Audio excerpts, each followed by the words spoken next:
Alright folks, good news! We're gonna make some new Star Trek material! Are you sure you want to do that? Because we haven't had a good recent history with Trek-related stuff. I mean, some of the movies were alright, and the last series was Enterprise, and Enterprise was gloriously passable.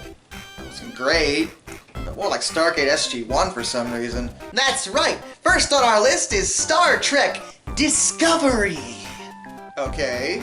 Are we gonna discover something, or is that just the name of the ship? It's gonna have an overarching narrative that you can't hope to care about, characters that are utterly meaningless, and a ridiculous special effects budget that doesn't actually contribute to anything plot-related in this supposedly plot-driven tale. Great, I actually hate this. I found stuff like in both Voyager and Enterprise, and if you're not doing as well as either of them, you have problems. Oh, don't worry. If you don't like Discovery, no, we got this. We're gonna do another series. It's gonna be called Star Trek Picard. Wait, seriously? Yes, a return to form. We're gonna bring back one of the most beloved captains ever to serve Starfleet. Well, that actually sounds like a great idea, especially if you're taking, like, a bunch of, plot threads from the Next Generation. I mean, that's one of the best Star Trek series ever. That's some people's favorite, usually up there with the original series. And we're gonna throw him into an overly depressing story that will directly contradict many things learned in the Next Generation.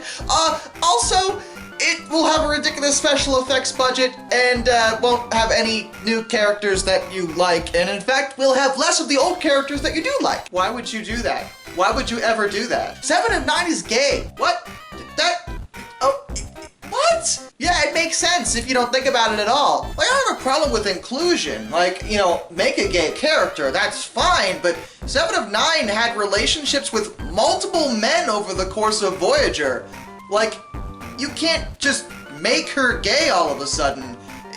Bi, alright, that's fine, I guess, even though she never even really showed an interest in women at all. I don't know where you're getting that. It just feels forced. I would have rather you have written, like, new characters, that embody, what the movement might actually be about in terms of pride and everything, instead of just tacking it onto a pre-established character when it directly contradicts everything we've already known about the character up until this point.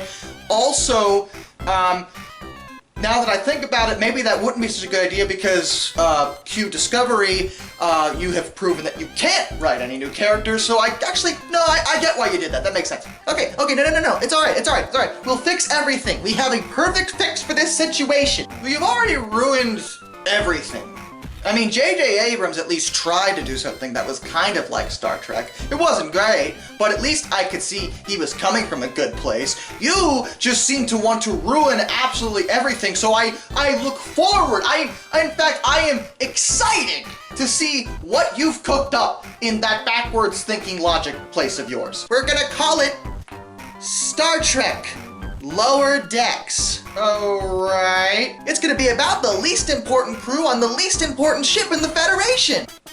What? And it's gonna be animated in a cross between Rick and Morty and Family Guy. We think that sounds good. Oh, also, the sense of humor will be basically both of those shows, and the plots will have nothing to do with anything serious like Star Trek is known for. It'll just be a random, slapstick comedy nonsense. No! That's the exact opposite of what?